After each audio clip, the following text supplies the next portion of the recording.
Welcome everyone to today's video. In the meantime, you may have noticed we are not only doing vintage stuff here on this channel, we are also reviewing latest and greatest tech, like the Lenovo ThinkPad the other week or a mini Countryman plug-in hybrid. Today we are becoming real mainstream YouTubers and we will be reviewing a Porsche Carrera 911T, the weight-reduced version that weighs 20 kilograms less. But unlike other people who may only have fun with it, of course we will also have fun and see how fast we're getting on the German Autobahn, but we will also hypermile behind some trucks and see what kind of fuel economy we are getting in the real world, just in case any one of you is wondering and thinking about buying such a car and wondering what kind of fuel economy they can get as a daily driver on the way commuting to work. So first, of course, the look around. Of course, the beautiful Porsche 911 lines that we know for now 70 years. The regular classic form that never gets old. Of course, a really nice, beautiful design still, in my opinion. Of course, nice light work there, nice integrated everything, nice rims and headlights and such. I like this design very much. So we are looking at a base price of 107,553 euro in Germany, including VAT. Your country's mileage may vary. 370 horsepower and an acceleration of either 4.5 seconds for the manual or 4.2 seconds for the PDK.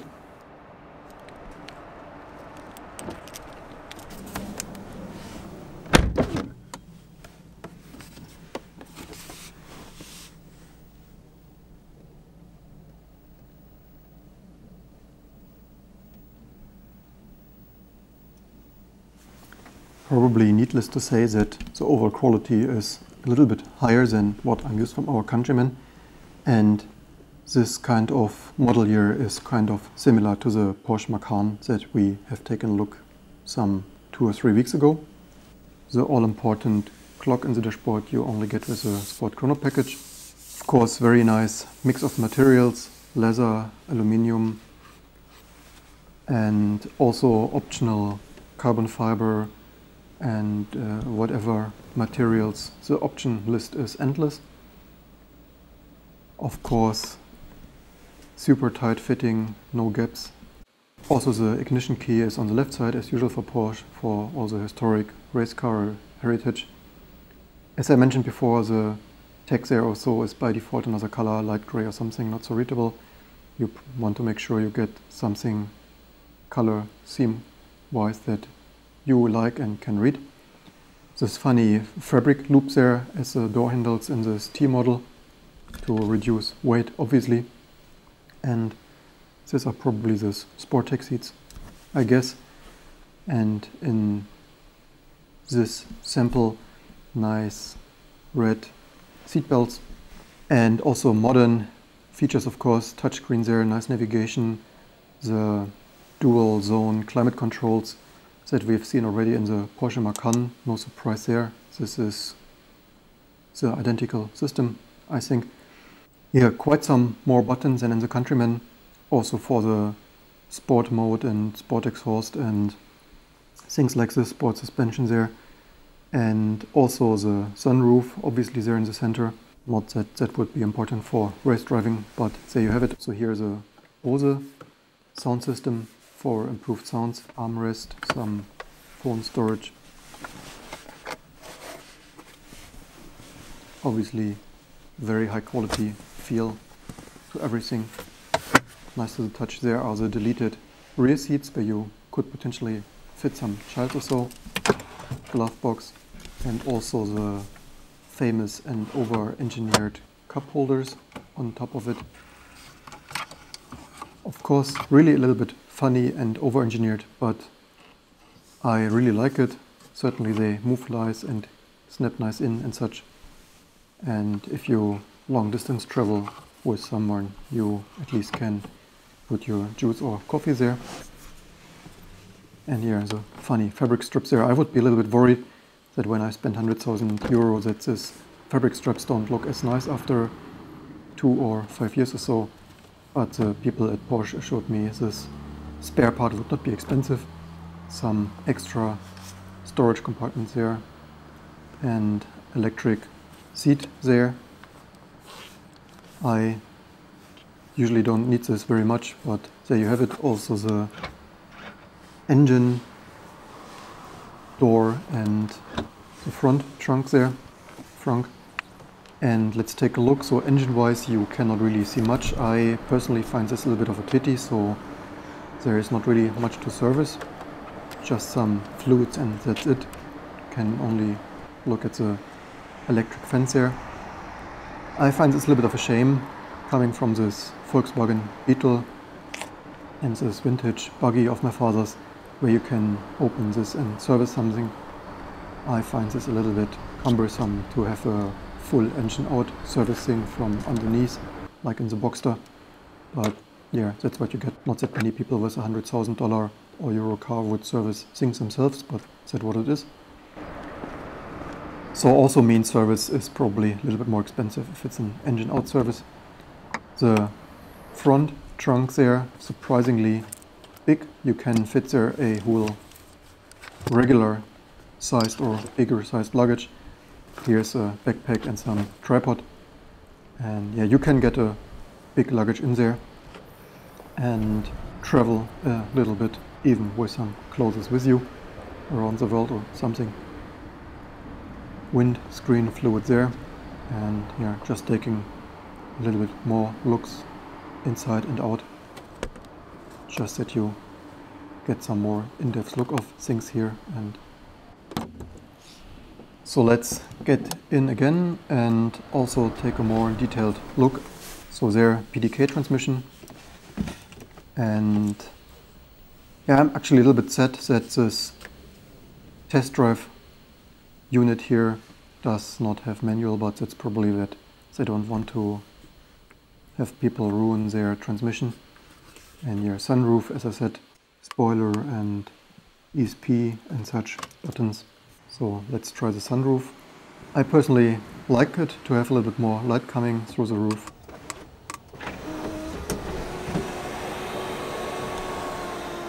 So if you already don't have a convertible, in my opinion, it's always nice to have some air coming in and be a little bit closer to the environment while driving.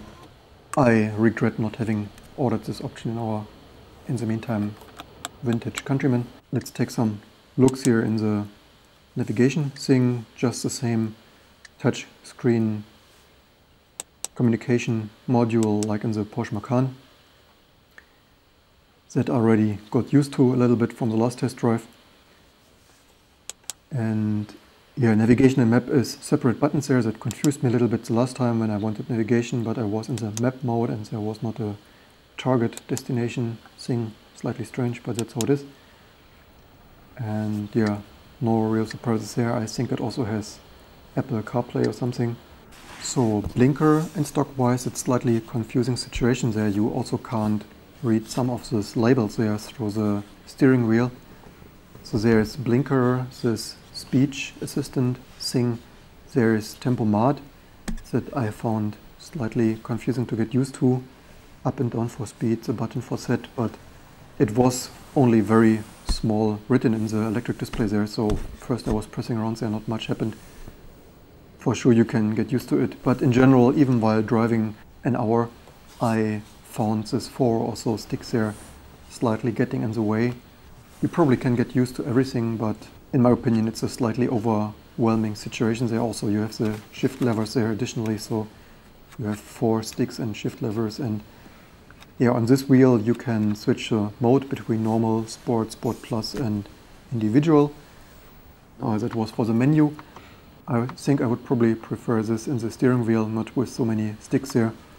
And it happened to me, I wanted to change the wiper or something and then change the menu or so, but yeah, probably first hour problems.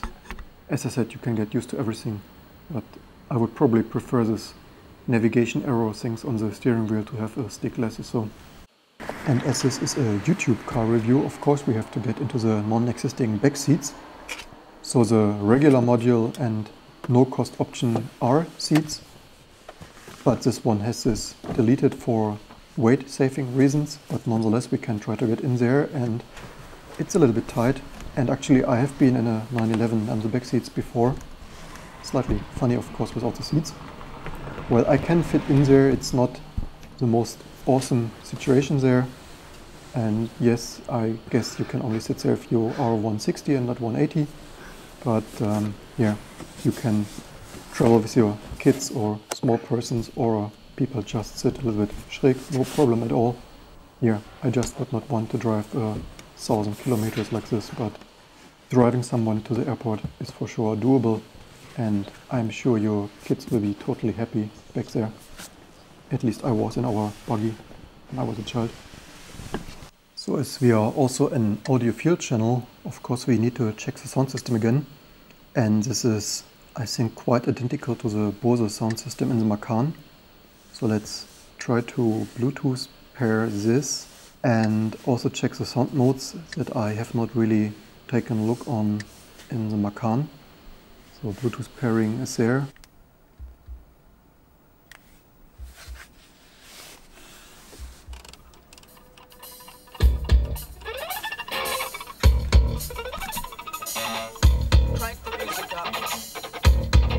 So let's see. And actually that sounds like Bose, certainly. Not bad, probably more or less like in the Macan. And I obviously have to voice over here a little bit to avoid YouTube content ID matching, you guessed it. And actually let's try how it sounds when we set this to neutral and linear, so audiophile.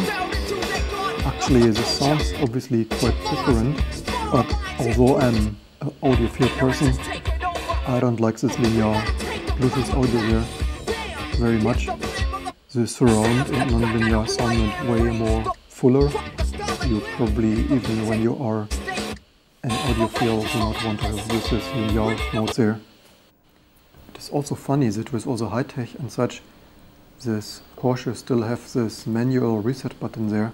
But actually I don't mind it, then you just have one button for one function and that works without having to go through all the menu, no problem at all. Keep it stupid simple. And with that being said, let's get out and rev it a little bit.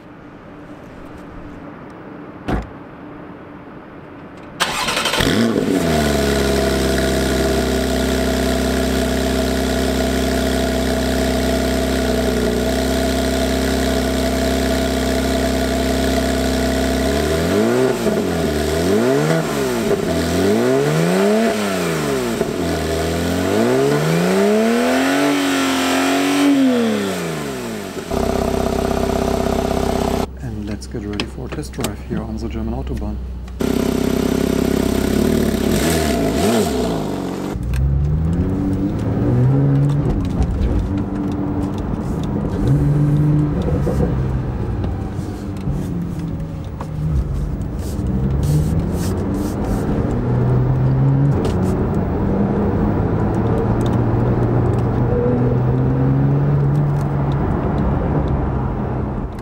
Certainly have never been faster away from the airport than in this Porsche 911.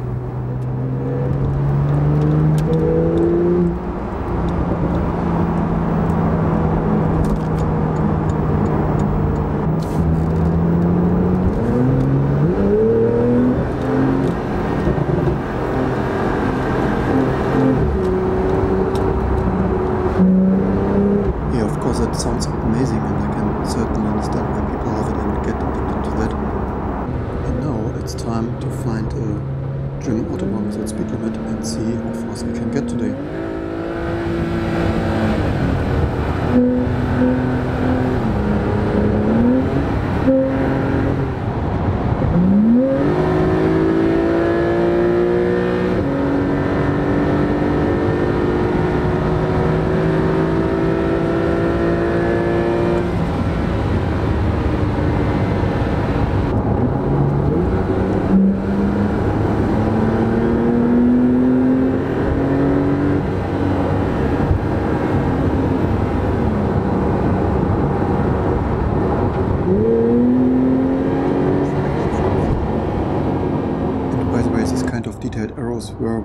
missing in the plug-in hybrid Mini Countryman the other months.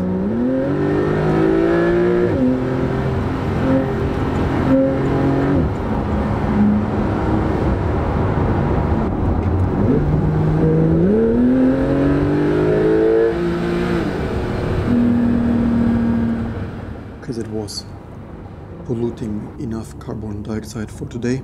And don't try this at home, and please don't visit Germany just for race driving on the German Autobahn. Thank you very much. So I was surprised that the combined consumption, even accelerating quite a bit, was still around 10-11 liters per 100 kilometers.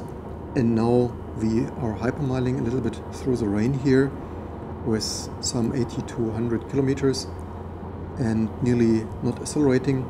And with this we average in here at some 6.5 liters or so, and approaching Berlin again we will have a combined consumption of hypermiling on the highway to Berlin and through the streets in Berlin of some 8 liters or so.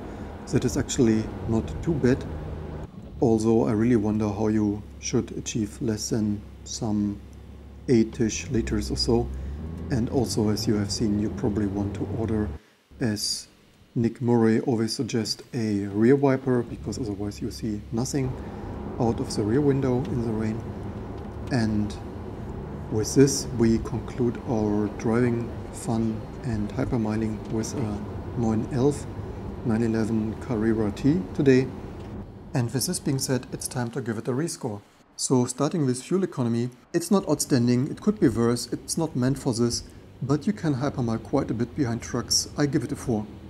Practicality, yeah, well, I think regular 911 are quite practical, but this one has deleted rear seats. It is quite rough and such. I give it a 3. Comfort, again, this model has deleted sound isolation and quite rough suspension. I give it a 5. Features, well, this modern Porsche come with quite some features, but this particular model is not that loaded. I give this model a 7. Quality, well, of course it's quite outstanding quality, but maintenance is quite expensive and such. I give it a 7. Styling, while the classic 911 shape never gets boring, there is more futuristic stuff like in BMW i8. I give it a 7. Handling with the race car DNA is quite good. I give it an 8. Acceleration is also quite good, but obviously there is more accelerating stuff, so I give it an 8. Cool factor, while some may argue that it's getting boring, I still find it's quite cool, so it gets an 8. Value, of course you get quite some high tech for your money, but it's of course not such big a family of a car, so it gets a 6 for a total of 63 out of 100. I hope you liked this video enough to share, like and subscribe, and I hope to see you soon for the next videos to come.